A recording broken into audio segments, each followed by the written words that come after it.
June 3, 1945, 9:17 a.m. Detention camp, Northern Germany, British occupation zone. The jeep arrived without warning. No siren, no announcement, just the low rumble of an engine cutting through morning silence, followed by boots on gravel. 32 women stood in the yard, hands clutching whatever they were holding when the sound began. A tin cup, a needle and thread, a child's hand. The mother, 34 years old, blonde hair pulled back in a fraying braid, wearing a Wehrmacht auxiliary uniform 2 sizes too large, pulled her 3 children closer. 2 girls, ages 6 and 9. 1 boy, age 4, still holding the wooden horse his father had carved before deployment. A British sergeant stepped from the jeep, accompanied by a woman in a Red Cross armband. They walked toward the center of the yard where the camp administrator, a British captain who spoke functional German, waited with a clipboard. The sergeant said something in English. The captain nodded, then turned to face the assembled women. Any children present must be processed separately for health screening and placement in civilian care facilities. Parents will be informed of their location within 48 hours. The mother's grip tightened on her son's shoulder. She understood enough English. She had worked as a translator before the war. The words were clear. The meaning was unbearable. They had survived the collapse. They would not survive separation. The sergeant approached with the Red Cross worker, moving methodically through the yard, counting children, checking ages against the list.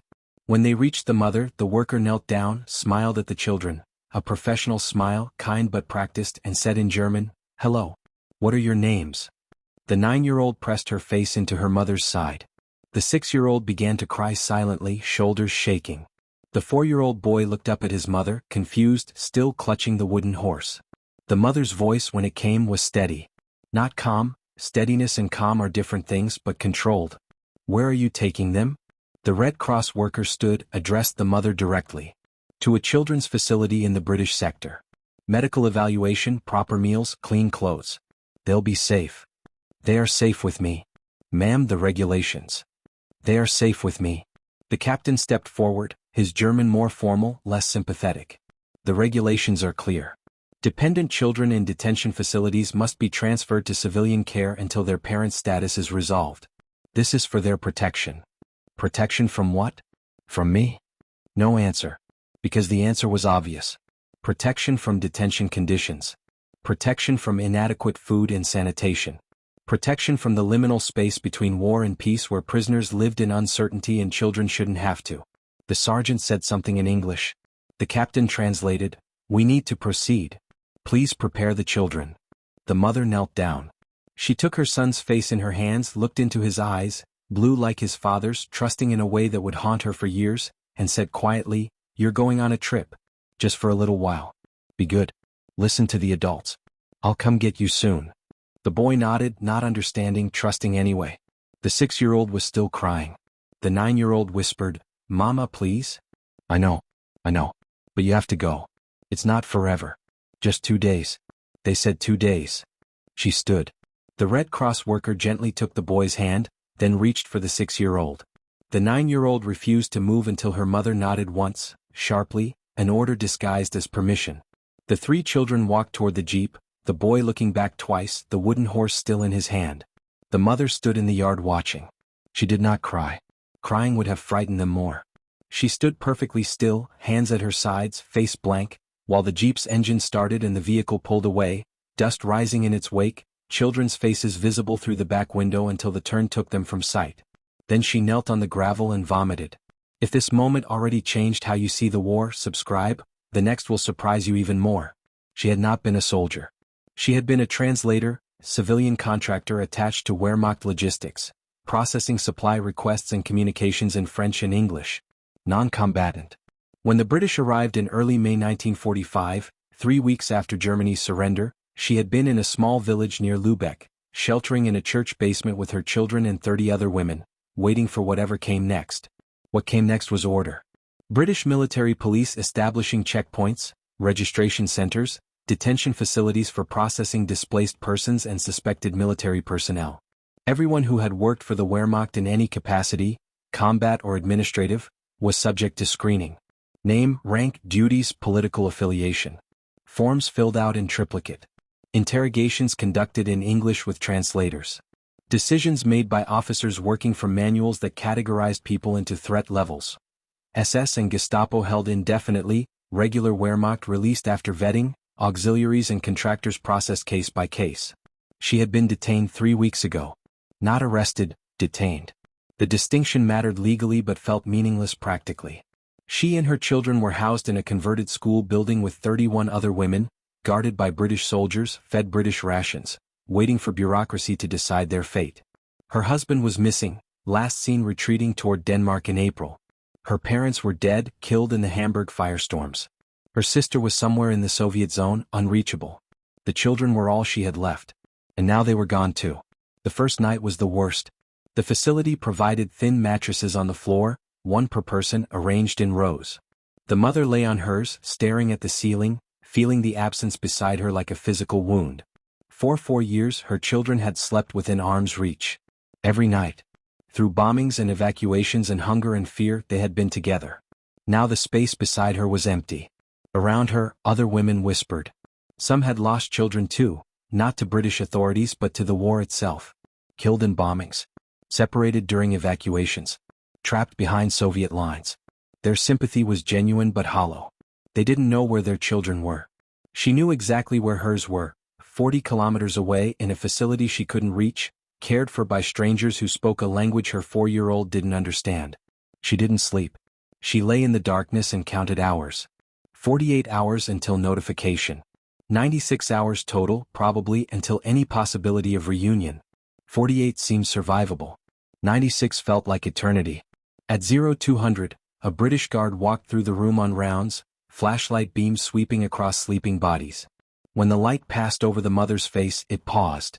The guard, a corporal young, probably 22, stopped walking. He stood there for a moment, then moved on without speaking. 10 minutes later he returned, set something on the floor beside her mattress and walked away. In the morning she found it, a tin cup filled with water and a piece of chocolate, British Army issue wrapped in brown paper. She didn't eat it. She folded the paper carefully, put it in her pocket. Kept the chocolate for when the children came back. If the children came back. The second day began with routine. Morning roll call at 0700, breakfast at 0730, porridge, bread, tea. The mother ate mechanically, tasting nothing. Work assignments followed. Laundry, kitchen duty, cleaning. She was assigned to the administration office. Her English skills noted during intake, now utilized for filing and translating documents. The work was mindless, which helped. Hands occupied, mind distant, hours passing in procedural monotony. At 1300, the camp captain called her to his office. She entered expecting news, hoping for news, fearing news. The captain sat behind a metal desk, several folders open, reading glasses perched on his nose. He looked up when she entered, gestured to a chair. "Please sit." She sat. Waited. "I've received the preliminary report from the children's facility. Your son and daughters arrived safely. They've been medically examined. Minor malnutrition, some lice, but otherwise healthy. They're receiving treatment and proper meals." She nodded. Words wouldn't come. "The facility administrator notes that your youngest is having difficulty adjusting. Doesn't understand why his mother isn't there. The staff are trying to comfort him, but..." He paused, choosing words carefully. "It would help if you could write him a letter. Something simple. Reassurance. When can I see them? The standard procedure requires a minimum of 2 weeks. You said 48 hours. I said you would be notified within 48 hours. Which you have been. The reunification process requires additional vetting, facility approval, transportation coordination. 2 weeks. Minimum. Possibly longer depending on your case resolution." She sat very still. 2 weeks was not 2 days. 2 weeks was an eternity to a 4-year-old. 2 weeks was long enough for children to forget. To think they'd been abandoned. To stop believing their mother would come. The captain was watching her carefully, expression unreadable. He said, "The letter. Will you write it?" "Yes." He provided paper, a fountain pen. She wrote in German, knowing it would need translation for the British staff but trusting they would deliver it accurately. "My dear ones, I miss you very much. You are being cared for by kind people who will keep you safe until I can come get you. Be brave. Be good. Remember that I love you and I am thinking of you every moment. This is not forever. Soon we will be together again. Your mama." She folded the letter, handed it to the captain. He read it. His German was functional, nodded, placed it in an envelope. "I'll have this sent today. Thank you." She stood to leave. At the door she paused. "Captain, if I cooperate fully with all screenings and interrogations, if I provide every piece of information requested, will that speed the process?" He met her eyes. "It won't hurt. Not a promise. But not nothing." The British military government's policy on detained persons with dependents was complex, shaped by competing priorities. Humanitarian obligation required protecting children from inadequate conditions. Security concerns required thorough vetting of anyone who had worked for the Nazi regime. Political pressure from home demanded quick resolution. British taxpayers didn't want to fund indefinite detention of German civilians. Practical reality meant resources were limited, staff overwhelmed, every decision a triage calculation. A directive issued by the Control Commission for Germany in June 1945 stated, "Dependent children of detained persons shall be housed in appropriate civilian facilities pending resolution of parental cases. Reunification shall proceed only after security clearance and demonstration of adequate means of support." The document continued for 6 pages, outlining procedures, exceptions, appeal processes. At the bottom, a handwritten note from some bureaucrat: "Process quickly but thoroughly. Balance humanity with security. Do not create martyrs." The camp captain had that directive on his desk, read it 3 times a day, and still wasn't sure how to apply it to individual cases. The mother's file was straightforward. Translator, non-combatant role, no political party membership, no evidence of war crimes. Low priority threat. But her husband was still unaccounted for, possibly dead, possibly POW, possibly hiding somewhere. Until his status was resolved, hers remained uncertain. And while her case sat in bureaucratic limbo, her children sat in a facility 40 kilometers away wondering why their mother had sent them away. The captain was 43 years old, had served in North Africa and Italy, had seen enough war to understand that victory didn't mean justice and peace didn't mean mercy. He also had 2 children at home in Surrey, ages 7 and 10, who wrote him letters he read until the paper wore thin. The thought of those children separated from their mother, confused and frightened in a foreign facility, made his chest tighten. He couldn't change the regulations. But he could interpret them with generosity. He could prioritize certain cases. He could make phone calls to facility administrators and suggest that visits might be arranged before the standard 2 weeks. He could push paperwork through faster than required. He made 3 phone calls that afternoon. By evening, he had secured approval for a supervised visit on June 6, 3 days instead of 14. Not a reunion. Not release. Just 2 hours in a guarded room with children who would ask questions he couldn't help her answer. But 2 hours was better than nothing. She was informed at dinner. A guard approached her table, said, "Captain wants to see you." Her stomach dropped. Notifications never came at dinner unless there was bad news. She followed the guard to the office, stood at attention, waited for whatever sentence had been pronounced. The captain looked up from his paperwork. "You have a supervised visit approved for June 6, 0900 hours. 2 hours. A vehicle will transport you to the facility and return you here by 1300. She stared at him. 3 days. Yes. Not 2 weeks. Regulations allow for discretionary exceptions in cases of child welfare concern. Your youngest son's difficulty adjusting constitutes such concern. The visit is intended to reassure him." She was crying. She didn't realize it until tears dripped from her jaw onto her collar. She wiped them quickly, ashamed, grateful, unable to form words. The captain said more gently, "You'll have 2 hours. Use them well. Make the children understand that you're coming back for them, that this is temporary. They need to believe it. So do you. I don't know how to make them believe what I don't know is true." He was quiet for a moment. Then, "The truth is your case will likely be resolved within 2 weeks. You're not a threat. You'll be released with conditions, probably restricted travel, required check-ins, but released. And when you're released, the children will be returned to your custody. That's the truth. Tell them that." "How can you be certain?" "I can't. But I've processed 200 cases in the last month. Yours is straightforward. Unless something unexpected emerges, you'll be free by June 20th. So will they." She nodded. Tried to believe him. Needed to believe him. "Thank you, Captain." Dismissed. If you're seeing this war in a new light, subscribe. The next scene will challenge you even more. June 6th arrived with rain. The jeep splashed through puddles on the road to the children's facility, a converted manor house requisitioned by the British military government for temporary civilian housing. The mother sat in the back seat beside a guard, watching the countryside pass, green fields, damaged farmhouses, refugees moving in slow columns along the roadside. Germany in pieces trying to reassemble itself. The facility was surprisingly intact. 3-story stone building, gardens somewhat maintained, windows unbroken. Children played in the courtyard under supervision. British staff and local German women hired as caretakers. The mother scanned faces frantically, looking for her own, and then she saw them. The 6-year-old and 9-year-old playing with a ball, and the 4-year-old boy sitting alone on a bench, wooden horse in his lap, watching the gate. The jeep stopped. The guard said, 2 hours. I'll be waiting here. She walked toward the courtyard. Her son saw her first. He stood slowly, uncertain, as if she might be a dream or a mistake. Then recognition solidified and he ran, stumbling, nearly falling, the wooden horse falling from his hands as he sprinted across the wet grass and collided with her legs, wrapping his arms around her knees and sobbing, "Mama, Mama, Mama," in a voice that broke her heart into pieces she would never fully reassemble. She knelt down, held him. The 2 girls saw and ran over, joining the embrace. All 3 children pressed against her, crying, talking over each other, asking why she left, why she didn't come back when they could go home. She held them and said nothing, just held them, felt their weight and warmth and the unbearable reality that in 2 hours she would have to let go again. A British administrator approached, middle-aged woman, kind face, speaking German with a heavy accent. "There's a room inside where you can have privacy. Come." They followed her into the building, down a hallway, into a small sitting room with chairs and a table and a window overlooking the garden. The administrator said, "I'll return in 2 hours," and closed the door, leaving them alone. The boy climbed into her lap. The girls sat pressed against either side. No one spoke for several minutes.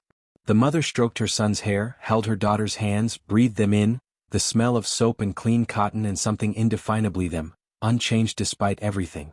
Finally, the 9-year-old said, "Are you taking us back now?" "Not yet." "When?"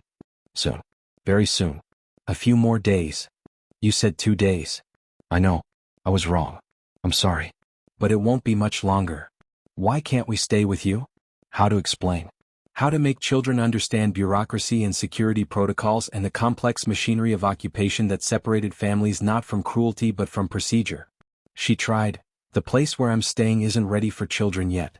But as soon as it is, you'll come back. I promise." The 6-year-old, quieter but perceptive, asked, "Are we being punished?" "No. No, darling. You didn't do anything wrong." "Then why do we have to stay here?" "Because the war just ended and everything is confused and the people in charge are trying to keep everyone safe while they sort things out. You're safe here. You have food and beds and people taking care of you. And soon, very soon, we'll be together again." "What if you don't come back?" "I will always come back." "Papa didn't." Silence. The mother had no answer for that. Papa hadn't come back. Papa might never come back. The children knew this without being told, the way children know things adults try to hide. She said, "I'm not Papa. I'm here. I came back today, didn't I?" "But you're leaving again." "For now. But not forever. Never forever." The boy, still in her lap, was falling asleep, exhausted from emotion, comforted by her presence. The 9-year-old was crying silently, the way older children cry when they're trying to be brave. The 6-year-old just held her mother's hand, gripped tight enough to hurt. They stayed like that for most of the 2 hours. Not talking much. Just being together. The mother memorized everything, the weight of her son against her chest, the calluses on her oldest daughter's hand from whatever work they'd been given, the new freckles on her youngest daughter's nose. She told them about the room where she stayed, about the other women, about the British captain who had arranged this visit. She promised letters. She promised more visits. She promised an ending to this that didn't hurt. When the administrator knocked to signal time was up, the mother wanted to scream. Wanted to refuse. Wanted to grab her children and run until they crossed a border or fell off the edge of the world. Instead, she stood, smoothed her son's hair, kissed each daughter's forehead and said, "I love you. Be brave a little longer." They walked her back to the courtyard. The jeep waited, engine idling. The boy picked up his wooden horse from where he'd dropped it, held it out to her. "Keep it safe for me." She took it. Held it like a sacred object. "I will." The guard opened the jeep door. She climbed in. The children stood in the courtyard waving as the vehicle pulled away, their faces growing smaller until the gate turned and they were gone. She held the wooden horse in both hands and didn't let go for the entire drive back. The war had taught them separation. Fathers deployed, never returning. Mothers evacuating children to countryside safety. Families scattered across occupation zones, borders suddenly impassable. The mother and her children were not unique. Millions of German families were fragmented, searching for each other through Red Cross registries and displaced persons camps, hoping for reunions that might never come. But this separation was different. This one came with a timeline. This one came with British efficiency and documented procedures and a captain who said, 2 weeks. Maybe less. On June 8, 2 days after the visit, the mother was called to the captain's office again. Her interrogation file had been reviewed by higher authorities. Her employment with Wehrmacht logistics was deemed non-essential to security concerns. Her political screening showed no party membership, no ideological commitment, no evidence of participation in or knowledge of war crimes. The recommendation, release with conditions. The conditions, she would remain in the British zone. She would register with local authorities weekly.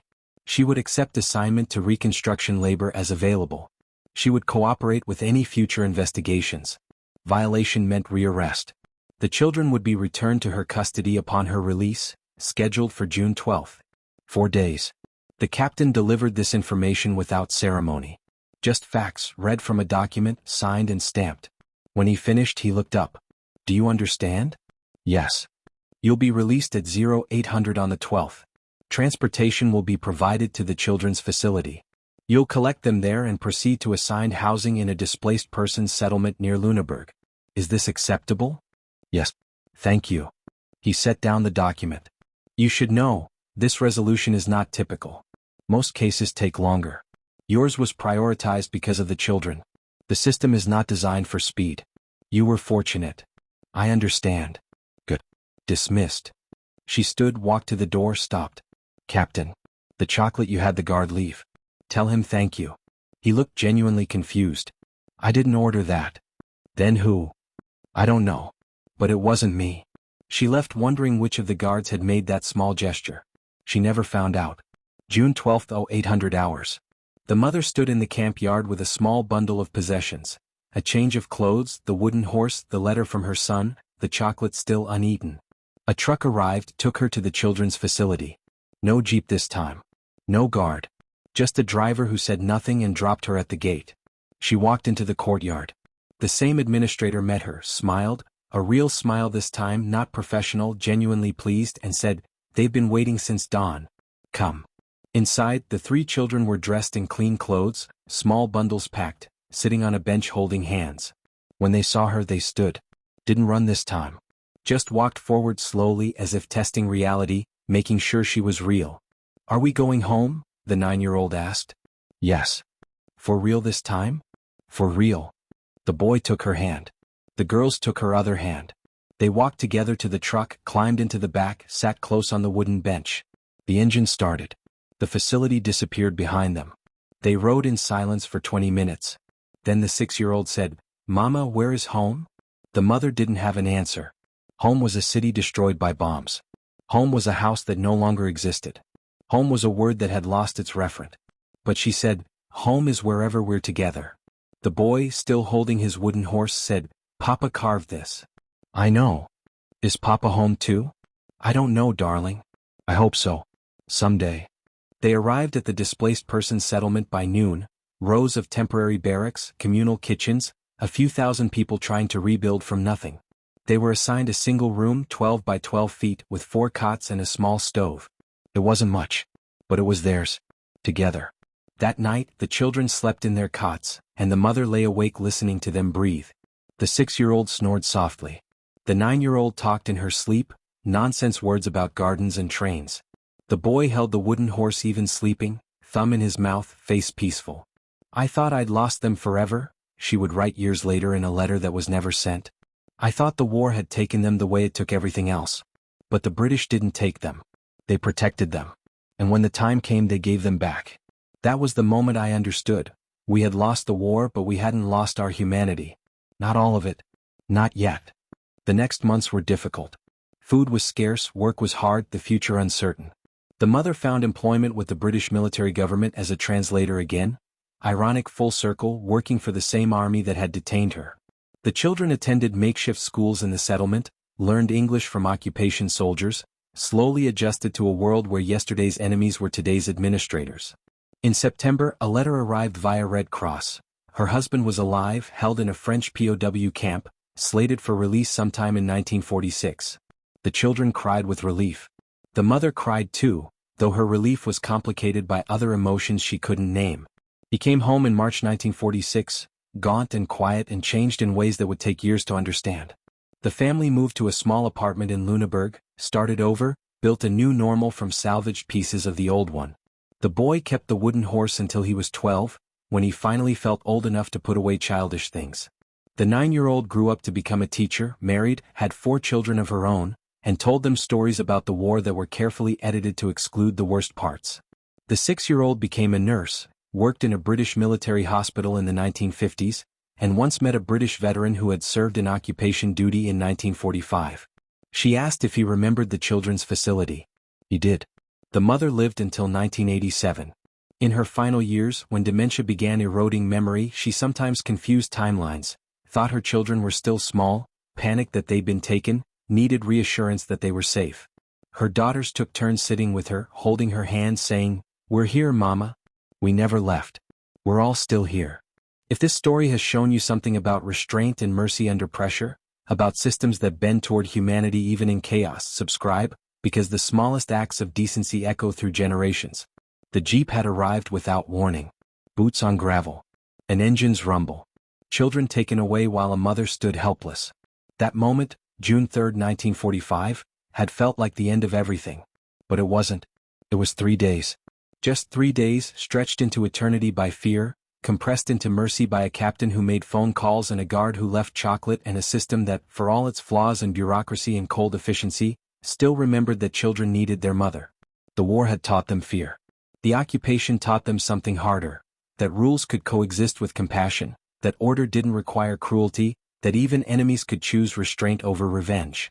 The British hadn't been kind. Kindness was too soft a word for what happened. They had been disciplined.